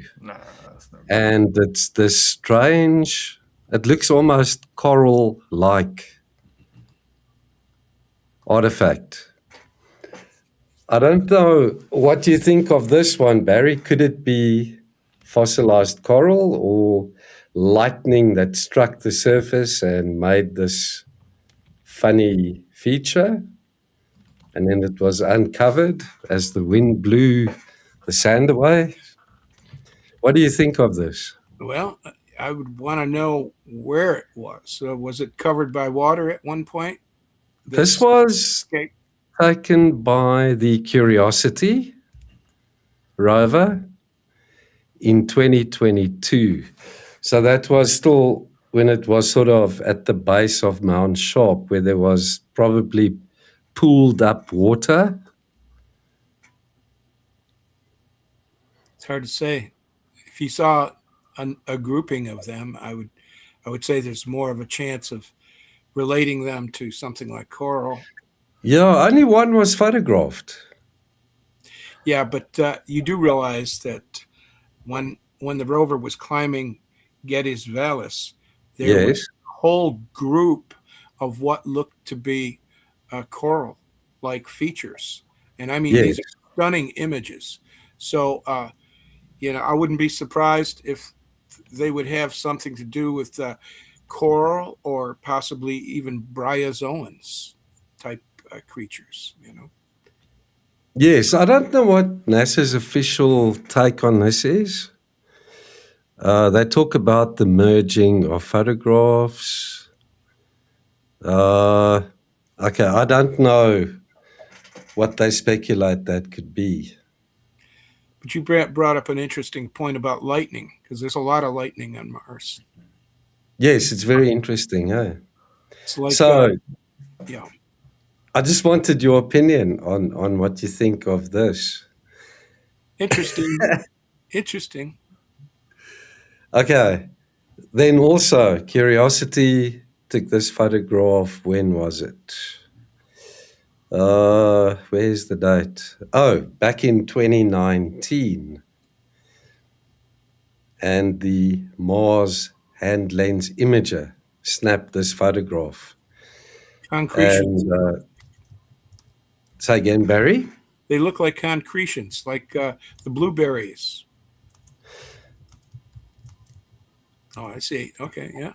Yeah, this one's different in that it has a hole and it's got these funny ridges running along the surface. Okay, yeah. The devil is in the details for sure, right? Yeah, I've looked at blueberries and they don't look like this. There's smaller ones here next to it. I don't know if you can see where my mouse pointer is. There's smaller round particles. Yeah. Are you familiar with oids? Oids? No. Yeah. Look that word up. You spell that? OOIDS. Oids. And one of the rovers, I think it was Opportunity, came. It had discovered the blueberry phenomena for many sols, and then it came to this one area, and it photographed all these round, like blueberries, but different. They had internal structure. Some of them were split open, and I remember. Oh, they were clumped together. Yeah, some of them. Yeah, They were clumped together. That's right, and some of them had holes in them. Yeah. So I recall Stephen Squires, who was the lead scientist on Opportunity, and he said, these are not blueberries. He goes, these are something else. And he never really said anything about it. But I went and I looked in a book of fossils at ooids, strange word, OOIDS, or OOIDES, oids. If you look at that and you look at what Opportunity found, you could see it, such a resemblance. It's unbelievable. So it may be that Opportunity did find these things. And I know there's a lot of, controversy over the blueberries themselves.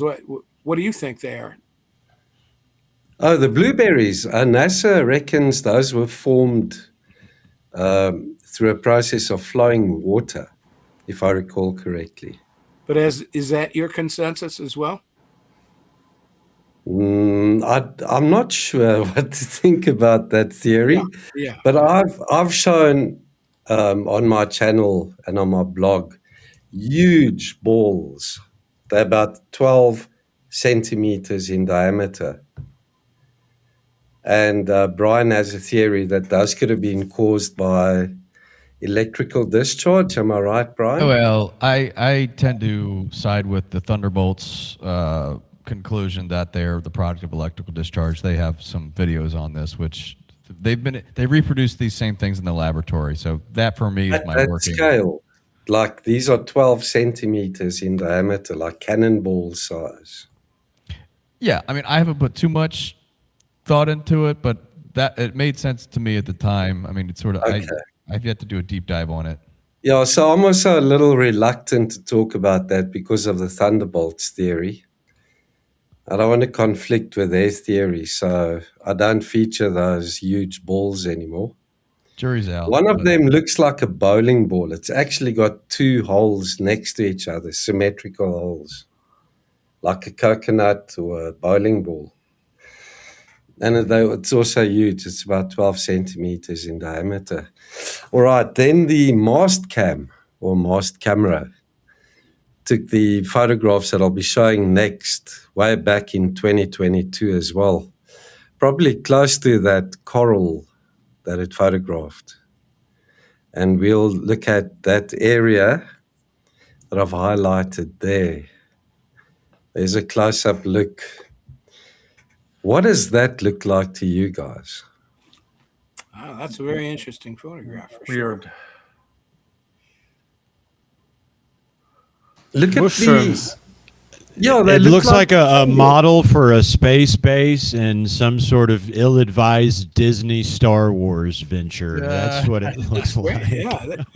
And again, we've got layers here. So that ties in with what Barry was talking about earlier, isn't it? What's that? Doesn't this tie in with your layered feature that you spoke about earlier? Which feature is that? Stromatolites, Barry. Oh, no, I don't think so. Because there's also layers here. I would like to, maybe you could send that to me if you would. I'd like to look at it, look at the saw, and then see what other kind of features are around it as well. Sure. That is an interesting feature. What's the scale of that thing? Oh, those are small. I'd put them at about 1 centimeter each. Weird. Yeah, under an inch. Little Also sliding saucers. Dave, real quick, we're getting some comments about people not being able to see Yeah, that's John's presentation. Ricardo said that. I'm seeing it on my live stream here. Yeah, same. Too. Sorry, guys. Not sure what's happening there. Let me just remove it and have him reshare it. Okay, John, go through. Guys, we're going to see if we can try to... Right. Yeah, I checked the live streams and it wasn't showing. Okay. Shout out to the chat for hanging in there with us. Chat's rocking tonight. Have people from all around the world. John, let's go back to... Lots of Ask action. him if I can see this now, Dave. Oh, send it again. Send it again. Oh, I think I might have it. Boom. Can you guys see this, Ricardo? Okay, give him a minute. John, go to the first slide there. Okay. Go to the blow up the coral one again. Sure. It's just a browser with Restream. We can see the mouse move, but it's a static image in the background. Yeah. Give it a minute there, Dave. Let the stream catch up. Jason and Oleg, does this look? What does it look like to you? Does this For look me, weird? all of these are like much crazier than even the ones before on previous shows. Like, I don't know about the electric discharge theory in this case. Is it possible to create such a coral-looking things or not? But for me, it looks literally like some coral or any other kind of creature that was living on Mars. Dendritic one. Yeah, Cool. if you put it side by side, I mean, it's going to look like coral. I do understand the electrical discharge theory with it being by itself. But as always, it's the side by sides, just like with berries, with the hexagonal layers there, you know, when he shows that side by side of Mars and Earth. It's just like when John shows me the side by side of, you know, his pyramids and then Teotihuacan before it was excavated here on Earth. It's very powerful, man. Awesome. Can I see the screen now, Dave? They're saying no. No, they couldn't. I have it live and it just shows the panel. But I no restarted presentation. my thing. Send it to me again, and we'll see if it works. Well, dang. Sorry, viewers. They want to take us down and not let people see this. I This did is that weird. last night on one of my shows without realizing it. I was looking at Google Earth and talking to the audience about it for 10 minutes before How I about realized now, you guys? the map wasn't up. How about now? Are we good? Chat? We can see it.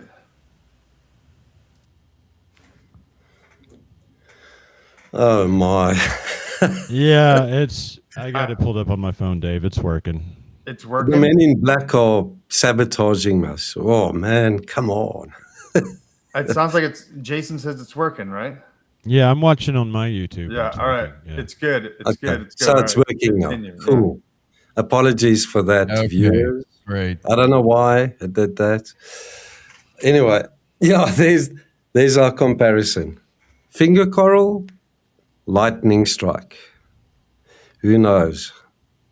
Okay, then the next one was the strange shell-like object. There's a close-up of it, and we compared it to a sea urchin for the sake of comparison. Not that it was one, but it's got the hole and those ridges along the edge, outer edge. And then there's smaller blueberries around it. But those would be very small. I put this thing that it photographed at what? 5 millimeters. I think it's a few centimeters. Wow. Yeah, okay. The Marley hand lens imager, doesn't it have a very tight zoom on it? I think this thing is right below the rover. Yeah. Okay, so that was that one. And then we got to these strange layers with these funny sort of mushroom fungus type look to it. Okay, there's the close-up. So these round. Are we seeing a different one? No, Can it's you still go- the same. No. We're seeing this. The We're first still looking one. at the coral stick. Yeah, we're still looking at the coral thing. Something's going on here. Yeah, I got some weird things going on. Yeah, try it again. Sorry, guys. I don't know what's going on. We got a lot of stuff happening. We're live on 6 different channels, pushing the limits for Mars Disclosure Live. I wonder why it's doing this. I don't know, man. Here we're seeing the coral. Okay. And now, Coral. still. Still, Yeah. Jean, reshare it, but have the other image selected already. Man, they're really throwing a wrench in it tonight. Yeah. Super odd. Entire screen, share. Let's try that. We're seeing the coral. We're seeing you move it around. Select a There different. we go. There Boom. we go. Now it's Okay. working. All right. There's the blueberry thing. Okay, can they? Yeah, it's switching now. Yeah, you're good. Okay, so we were looking at that strange shell, possible shell. And But then now the people are not seeing it, unfortunately. They're not. Okay. Dang. Maybe we just call it a day here. And, Yeah. We got try to other show- podcasts coming up. Yeah, sorry guys. John, we'll try to do a quick recap of this next time. Can we get some questions potentially for Barry before we go? If the chat has any, or if any of the panel does. Let's do that. Oleg, do you got any questions for Barry? Yeah, I already had, I think, but I think that with the ones that John was showing us, I think there may be some connection between this microbial life remnants and these other stuff, because these are also like remnants of the possible remnants of corals or of these, I don't know, fungal thing, whatever it was. So maybe in the future there will be some connection with that. Yeah, for sure. I'm definitely seeing connections. I missed about 20 minutes, so I apologize for that. Anybody in the chat have any questions or comments for Barry? Jean's trying to share something right now. Yeah, see if that one pulls through.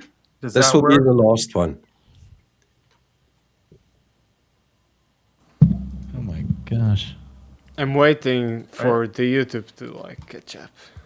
Yeah. Okay. Because I'd love for the people to see this one as well. Yes, they see it. Yeah, all right. Okay. What are these strange round things that look like mushrooms? And some of them are on these extended parts that are protruding out the side of this funny material. I don't know what it is. But you can see where my mouse is moving. Can you guys see that? Yeah, they can see it. Yeah, it's on the edge of this protruding part. It definitely has a fungi looking appearance. Fungi. Yeah, these are totally different to the blueberries. The one at the bottom of the screen where my mouse is moving as well is also above the surface because it's casting its shadow underneath it. Getting a question about Jason. What's your YouTube channel? Just want to. That's why I popped it up here. Yeah. Okay, I'll stop sharing. Is that okay? Stop sharing? Okay. Yeah, thank you. Pleasure. At least yeah, I got Shaman some of 711. it. Thanks, Dave. Appreciate it, man. Yeah, no problem. So I didn't see any questions that popped up for Barry in the chat, specifically anybody else in the panel. I just want to say thank you so much. It was a really pleasure to meet you, and pleasure to have you on the show talk about this. And I appreciate all the work you've done. You know, behind the scenes. It's very it's very motivating. So thank you so much, Jason. I'm curious to know, Barry. First of all, my joke was I didn't get in earlier. That this was the most boring presentation so far because John Ward has already taught me that there were megalithic building people on this planet. So of course there were fossils. So no, thank you very much for your work and your presentation. But that does lead me to, I guess, my little closing question is where does this put you? You know, having what you believe before you obvious fossil recognition of microbial life, and if you don't like to say in public, that's fine. I understand everybody has jobs, but where does that put you with potentially what was Mars? Does this have a role to play in the human story? Should we be concerned with this, and if so, why? Where do you fall on that spectrum, sir? Well, another aspect of the work that I've done for many years is the International Committee Against Mars Sample Return. And I think I don't even have to tell you what that's all about. It's about not bringing stuff back here to this planet that might, change the biosphere into something that we can't live in. So, the Chinese just announced that they're going to bring back the first Mars samples by 2031. They're going to launch in 2028, and they're going to bring it back, and that they're building what they say is the most stringent, tight, sealed laboratory that anyone has ever seen. It's going to be just like the one in Wuhan. Oh, my. I'll leave you with that thought. How about that? Absolutely. Oh, no. That's why we should care, right? Yeah. Yes. And I'm sure the people in control will do the best thing because don't they always? I mean, isn't that what they're doing, guys, now? Is they're trying to take care of us and do the right thing? Yeah, that's what I can't say it with a straight face. I'm sorry. I don't trust them at all to do that, Barry. I don't. Yeah. No. Who's the gentleman that's on trial right now for all the COVID mishandling. Okay, time to wrap it up, guys. Time to wrap. George Howard was there. Let's wrap it up. We can talk about this offline. Hey, thank you so much, everyone, for joining us tonight. I think we got up to like 80-something watching live, which is pretty cool. People watching from all around the world, up late, early in the morning. We absolutely love it. We do this every 2 weeks. We'll see you again in another 2 weeks. Thank you very so much for stopping by. Everyone, lots of great comments about today's presentation. Any final words, Barry? Live long and prosper. Yeah. Can't think of anything better. Thank All you. right. And anyone else? No, thank you.